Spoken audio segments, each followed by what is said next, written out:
usual. I remember the first meeting we went to that she came with. I was like, and then it felt so right and so natural, not because of anything else, just because we've always been ride or die. It's always been, we're doing this together. And so when we did that first, it was like, oh, this is the way it's gonna be the whole time. It's gotta be. That's really weird. So that's the First Lady of War, Jennifer Hegseth. And she's apparently sitting in on a lot of meetings, including ones where other countries' intelligence agents are like, really? We're doing this with her in the room? This is super weird. So this is yet another right-winger, very close to Israel, with someone who is their significant other watching over them nonstop. Interesting. Now, I have no idea if this has anything to do with Israel, but let's find out the whole story. Let's find out. I wouldn't be surprised. So the New York Times did a profile of Pete Hegseth and his spouse. Well, they say there's never been a Pentagon spouse quite like her, but I don't know, once you see all the different things she does in this job that she doesn't have, I think he might actually be the Pentagon spouse. But anyway, so this is going beyond just like working out with Pete Hegseth and the Marines above the U.S.S. on the U.S.S. Boxer. She was apparently a part of that. She obviously follows him to his podcast tapings. She does that. And concerns have been growing, both internally and externally in the media. Ever since last year when it was revealed that she was in one of the signal chats that her husband was sharing attack plans on the Houthis in Yemen with. Yeah, she's included in those calls too, with obviously highly confidential information. And so- classified. Yeah, classified, exactly. The information that was shared on the signal chat included the literal flight schedules for the Hornets that were flying in to attack the Houthis in Yemen. Essentially the same attack plans that he then later shared on a separate signal chat the same day that mistakenly included the editor of The Atlantic. So she's not just in the meetings, she's in the text chains too. There is no logical reason why she needs to be in that, but she follows him everywhere, I guess. And the more reporting is done, the more we learn about her role. It gets bigger and bigger with every passing month. So as Cenk alluded to, last year, she was in a highly sensitive meeting with her husband and top British defense officials after the US temporarily stopped sharing military intelligence with Ukraine. In a previously undisclosed part of that meeting, a Trump administration official told the New York Times, the British indicated that they had officers on the ground in Ukraine and that without the US intelligence, including early warnings of incoming missiles from Russia, the officers' lives were at risk. But here's the thing, the British in this meeting could only speak in general terms because the presence of Mrs. Hegseth made them uneasy. Later, they had a smaller meeting without her to go into detail. And is she not merciful that she allowed the Secretary of Defense to act like a big boy for a few minutes and have a meeting without her? That's very nice of her. Anyway, the Pentagon has not confirmed, by the way, if she has any level of security clearance at all, even though she has as much access as the highest tier officials in the Department of Defense. And I guess every reporter at The Atlantic has access to too, but that's an oopsie doopsie. Anyway, Pentagon spokesman Sean Parnell stated that Mrs. Hegseth left after introductions at the meeting and that she's not been present for any conversations where classified information is being discussed. And I just don't believe that. Based on the reporting, that's not the case. It wasn't the introductions, it was when the British defense officials were discussing the material. So he's just lying to cover that up. In any event, there's been no reports in the past year that she's attended sensitive meetings with foreign leaders, other than that one, I guess. But again, as we saw with the signal chat, she is privy to getting whatever information she wants, and not just like straight from him. She's in the ongoing communications during wartime. And so she's also been just a constant presence in the Pentagon, including using an elevator from the building's garage that opens directly into Hegseth's office suite. She's in direct contact with members of his inner circle, among them his chief of staff, and Tammy Radabaugh, a close friend of Mrs. Hegseth and a fellow former producer at Fox, because the Department of Defense is now just full up with Fox people for some reason. So what else does she do? Well, she preps him for his appearances. She sits in on his meetings with journalists. She interviews potential members of his staff and brainstormed ideas for the Defense Department videos he and sometimes she appears in. She also apparently was a big proponent for banning journalists from the Pentagon, especially those that have written negative stories about her husband. And bear in mind, she was a journalist for literally years, and now screw any ethical obligation of journalism. She got what she needed, and now she's there to bar them from doing their job. She also serves as chair for Trump's Military Spouse Commission. And at least that, Cenk, is like a role that she has. She is the chair of Trump's Military Spouse Commission. Everything else is just her showing up. It is exactly the same, although at lower stakes, than if my wife showed up and was just reviewing my rundown, and I couldn't hire a new producer unless she screened them for me. And every time I go to Alex Michelson's show on CNN, she's just off camera or something. That would be weird. This should be weirder because he's supposed to be a grown-ass man serving as our Secretary of Defense. We have even more, but what do you think? Yeah, so I want to split this out to a couple of things. Things that make sense and are totally acceptable, things that don't make any sense. And then I also want to tell you about different kinds of spouses that are concerning, some that people are worried are honeypots, some that have been just involved having nothing to do with honeypots, okay? So first, on the things that are normal, she works out with Hegseth in a video, so what? That's kind of cute, right? She accompanies him to a podcast. Nothing wrong with that. She travels with him. That's all of that is under arguably they're a tight couple, nothing wrong at all. She goes on the podcast. Okay, a little bit weird, but from time to time you want to do a personal podcast. It's Katie Miller. It's not it's a serious thing. Yeah, okay, yeah, all right, no problem, no problem. You're on a Signal chat about when we're gonna bomb the Houthis. What the F?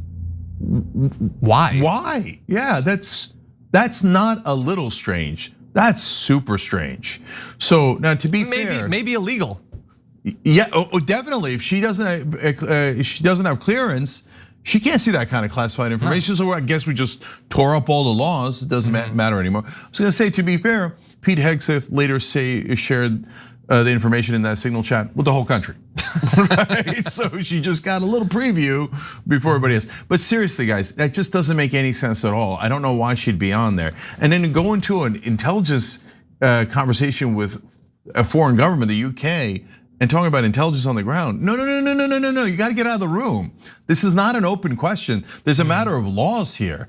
Look, we talk about rigged systems on this show every single day. Medicare is one of them. Not because the coverage doesn't matter, it matters a lot. We like Medicare, but because a lot of the people helping you pick a plan get paid more when they steer you towards certain plans. That's the whole game they're playing, and nobody tells you. That's why we work with Chapter, independent Medicare advisors. Honest because their incentives are honest. Their job is finding the right plan for you, not pushing whichever plan pays them the most. They compare every Medicare plan nationwide. And here's what independence actually looks like. If you're already on the best plan for you, they tell you that right away and hang up the phone. No upsell. But people who switch to Chapter have saved on average $1,100 on healthcare costs. And that's every year. That's real money, a lot of money. Chapter is free, it takes under 20 minutes, and it might be the one call this year where somebody's actually on your side. So call 805-201-2275. That's 805-201-2275. And so there's a question of why are you breaking the law gratuitously? And then there's a second question of, wait, is it gratuitous?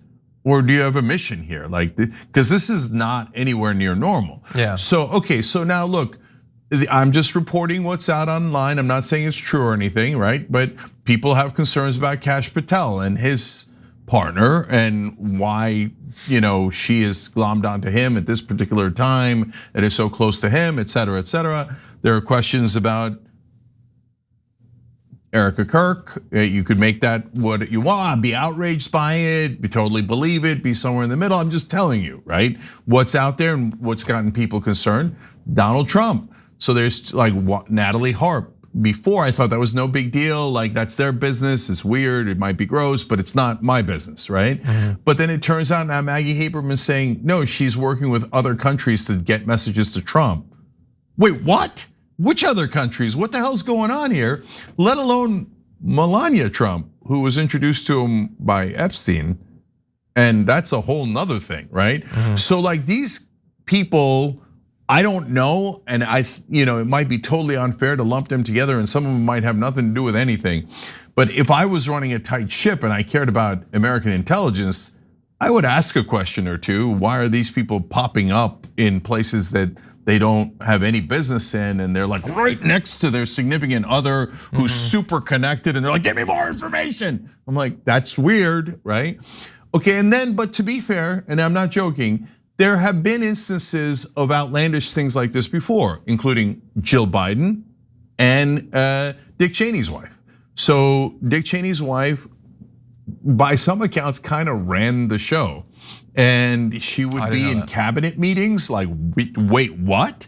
Sometimes, and she would accompany him in big decisions. On 9/11, she was right next to him and like whispering things for him to do. And like, there's a theory that she was the brains behind the operations, which is not the compliment that she might think it is. Because if she was responsible for what the Cheneys did, right? Pretty bad. And then Jill Biden sat in on interviews for cabinet level positions, sat in on important meetings at the White House. Super weird. It does not, no, it should be strictly prohibited. And it doesn't matter which side you're on. Yeah, you like jokingly said like the first lady of the Department of Defense or whatever, but that's not a thing. There's the first lady, and then there's just someone who happens to be your partner, a husband or wife. They don't have a job, they don't have a role. This isn't Versailles or whatever. This isn't a court with courtiers and all of that. It's not supposed to be that. You get hired to do a job. Pete Hegseth was hired to do a job. He's supposed to be there. He's supposed to be doing a better job than he's doing, but he's at least supposed to be there. She's not supposed to be there. And so like, yeah, there's weird concerns about the professional side of it. And then there's some stuff bubbling up about the personal side of it. And bear in mind, a lot of this information is coming out because a lot of people at the Pentagon are weirded out by the entire thing, as they should be. A lot of them are probably predisposed to be weirded out by what she's doing because a lot of them apparently have an issue with what he's doing. I imagine being like a career military official or a career Pentagon person and then seeing this washed up ex-alcoholic talk show host come in and just make a mockery of what you've been doing. So they're clearly bothered by that. But one person familiar with Hegseth's thinking said that the defense secretary likes his wife to travel with him to keep him out of trouble. Mr. Hegseth, who has a history of heavy drinking, had himself made clear he needs his wife at his side. He often credits his two J's, Jennifer and Jesus, with transforming his life. And you should not need anyone else to keep you out of trouble when you are one of the top officials in the United States government. You're supposed to be a big boy who can handle your own crap, that can do the job, that can show up to places, that knows when to put down a bottle. And if you don't, then that's fine. Take some time to work on yourself, go and get help. There are programs available, but you should not be in charge of our country at wartime if you need a chaperone, and not like in a general sense. On a foreign trip, you do your meetings, you come home, your wife is there, whatever, and she watches to make sure that you don't like harass a woman at the bar as you've been alleged to have in the past. This is literally in the meetings. This is him, she's just showing up at the Pentagon. And I just think it's so ironic, Cenk, because this is a guy who clearly believes that on identity politics alone, there are huge classes of people that don't deserve any job in the military. If you're a person of color, if you're a woman, doesn't matter if you've served with distinction for decades, you don't deserve crap and you will be barred from your promotions. Meanwhile, this guy has to be carried through his day because he'll fall apart and get drunk or start bothering a woman or something like that. And so I wonder how much of his attempts to control what other people do is projection based on his own frustration with his inability to act like any other adult male in this country. Yeah, so our members have a lot of theories, and one of them is, hey, is she chaperoning him so he doesn't fall off the wagon, right? So my sense of it is that, look, I think a close relationship where they talk to one another about what they do and he gets advice from her and she accompanies him to places as he travels. I think that's actually could be super sweet, like in a really healthy relationship. But when the significant other, whether it's a husband or a wife, and when you think about it, I know we still have a lot of like gender expectations, et cetera. But if you flip the roles, you begin to see how weird it is. And take it out of the context of the Trump administration. So let's say there's a woman who's on the board of a Fortune 500 company, and her husband accompanies her to the board meetings. You'd be like, wait, what? what's going on here? Why did Mr. Smith show up? This is super weird, right? Like, why do you need your husband to chaperone you? Yeah. Like she's going for a job interview and her husband shows up. No, don't do that. Oh, God. Okay. Or your wife shows up and no, that went from super sweet to super creepy. And I know I don't know if it's a fine line. I don't think it's a fine line. I think it's a pretty clear line. But so we're in, at a minimum, super weird territory. And so that engenders theories, including the one I laid out there. I'm not saying that's my theory, but people are concerned that some of these spouses are too close in things that affect national security, and it's concerning people, and I think it should. So I'll give last comment to one of our viewers again, James Kelly, 9828. This is a super chat, and James, now we got the new rule that if I read one of your comments on air, you're gonna get a $100 Blue Apron gift card, but you gotta be a member. So James, I don't know if you are. If you are, rewards@tyt.com for your gift card.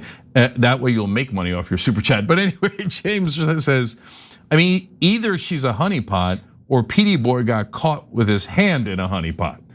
Right, and it could be like that. Those are fair.